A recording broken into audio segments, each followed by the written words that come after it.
Well, these were the major challenges, and now let's talk about the importance of sample preparation in biological samples in detail. Mm, let's see how the sample preparation is of huge concern in the bioanalysis.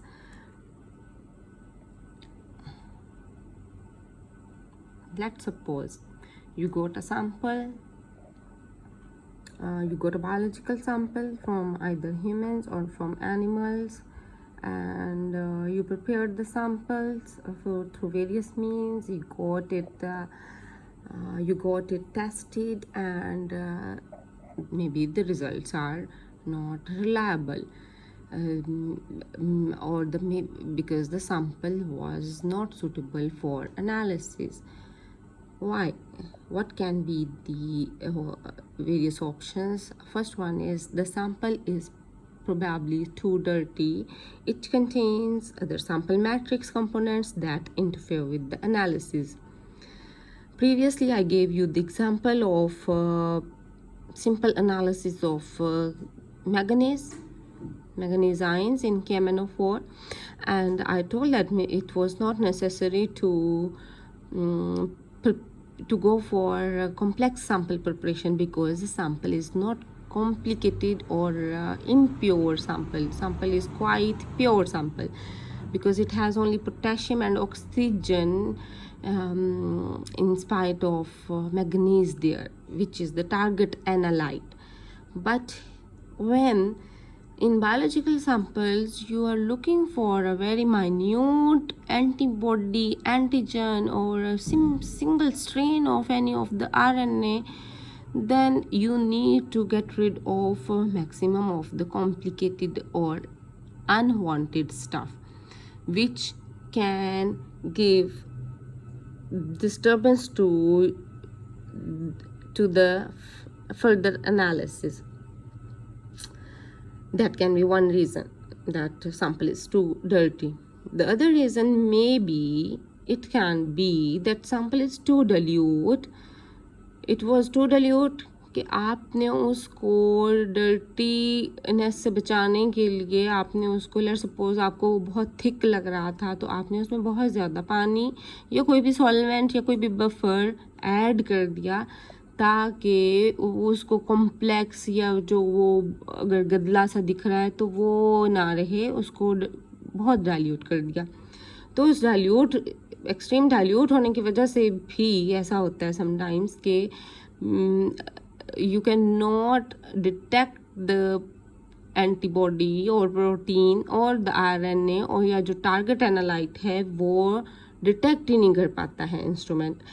तो ये reason भी हो सकती है कि क्यों आपने sample prepare भी कर लिया तो फर्दर एनालिसिस या डायग्नोस्टिक में आपको कोई अच्छे रिजल्ट नहीं मिले।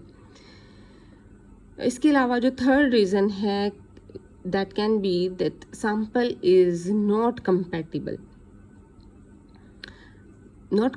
in the sense कि मे बी जो आपका प्रेजेंट सैम्पल मैट्रिक्स है जिसमें एनालाइट भी है, जिसमें आपने सॉल्वेंट भी डाला है, जिसको मल्टीपल टाइम वॉशिंग या प्रिपरेशन के बाद आपने जो एक सैम्पल मैट्रिक्स बना लिया है वो कंपैटिबल ही नहीं है उस टेक्निक से डिटेक्ट होने के लिए।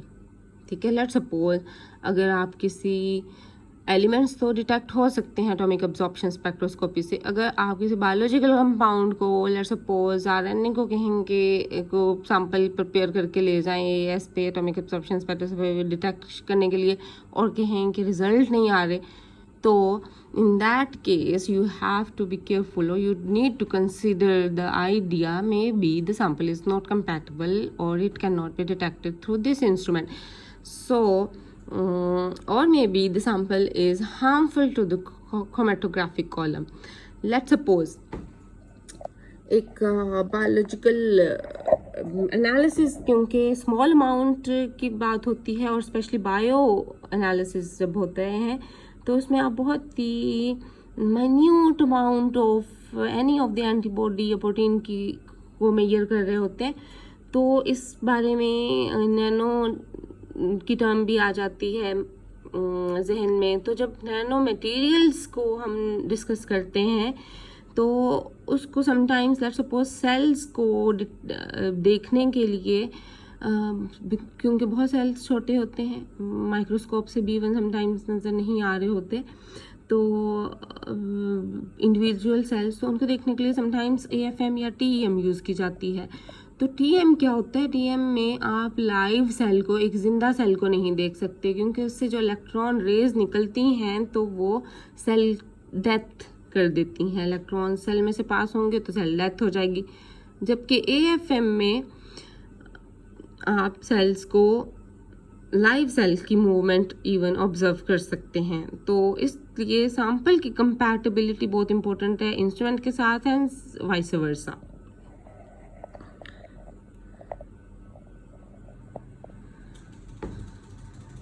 Now we will talk about the possible effects of biological sample components, के कौन कौन से issues होते हैं biological samples की वजह से, और किस तरह से रिजल्ट्स को, जो फाइनल आपके पास एक कैलकुलेशन बन रही होती है या पीक्स आ रही होती हैं, उनको किस तरह से डिस्टर्ब करते हैं। तो बायोलॉजिकल सैंपल के कहते हैं कि पुअर पीक शेप्स होती हैं। लेट्स सपोज HPLC ले लें आप, LC-MS कर लें, इसमें शेप्स जो होती हैं बायोलॉजिकल, लेट्स सपोज आप कह रहे हैं कि मुझे एंटीफेरोप्रोटीन होती है, एक कैंसर कॉजिंग एजेंट है एंटीफेरोप्रोटीन, तो उसको डिटेक्ट करना है, AFP उसे कहा जाता है नॉर्मली। तो उसको डिटेक्ट करना है तो वो मल्टीपल, उसके अंदर मल्टीपल अमाइनो एसिड्स हैं, तो उनकी वजह से कभी भी एक शार्प पीक नहीं आती, मल्टीपल कंपोनेंट्स होते हैं, तो कोवोल्यूशन भी हो जाती है और रेजोल्यूशन भी अच्छी नहीं आती पीक्स में। सो हमेशा रिजल्ट क्या होता है कि आइडेंटिफिकेशन में डिफ़िकल्टी रहती है, क्वांटिफाई भी नहीं कर सकते कि AFP की मिकदार कितनी होगी, AFP ही है इसमें या कोई PS से कोई दूसरी एंटीबॉडी है जो दूसरा कैंसर कॉज कर रही है। तो एक क्लियर इंडिकेशन नहीं आती है बायोलॉजिकल सैंपल की पीक, जहाँ से पीक से आप कंफर्म कर लें। लेट्स सपोज मैंगनीज आपने डिटेक्ट करना है, तो आपको पता है कि इसकी AS में किस वेवलेंथ पे पीक आएगी, तो ये मैंगनीज है, और बहुत शार्प पीक्स आ जाती हैं मेटल्स की। बाकी ऑर्गेनिक कंपाउंड्स की भी MS से, क्लैरिटी से आप उनको मेजर कर सकते हैं। लेकिन बायोलॉजिकल सैंपल्स क्योंकि कॉम्प्लेक्स सैंपल्स होते हैं, तो इनकी एनालिसिस में कुछ डिफ़िकल्टी इशू रहता है परफॉर्मेंस के दौरान, डायग्नोसिस कंडक्ट करने के दौरान, और डायग्नोसिस को फाइनल उसके रिजल्ट्स को कंक्लूड करने में भी। सिमिलरली मैकेनिकल इश्यूज, जैसे कि आपको पीछे चैलेंजेस में भी पिछले स्लाइड में आपने देखा था, तो ये LC और GC की कॉलम लाइफ टाइम को भी डैमेज कर देते हैं, increase in instrument down time, और जिसकी वजह से प्रोडक्टिविटी रिड्यूस हो जाती है इंस्ट्रूमेंट की, और सैंपल को रन करने में ज़्यादा टाइम लगता है। इंस्ट्रूमेंट की लाइफ टाइम को भी डिस्टर्ब करते हैं बायोलॉजिकल सैंपल्स अगर प्रॉपरली प्रिपेयर्ड नहीं होंगे तो। सिमिलरली मल्टीपल इंग्रेडिएंट्स और कॉम्प्लेक्स सैंपल होने की वजह से इंटरफेरेंसेस होते हैं, आयन सप्रेशन इन LC, mass spectrometry, peak integration issues हो जाते हैं, क्योंकि एक प्योर सैंपल तो है नहीं, कॉम्प्लेक्स सैंपल होने की वजह से overall lower sensitivity, inability to meet detection limit.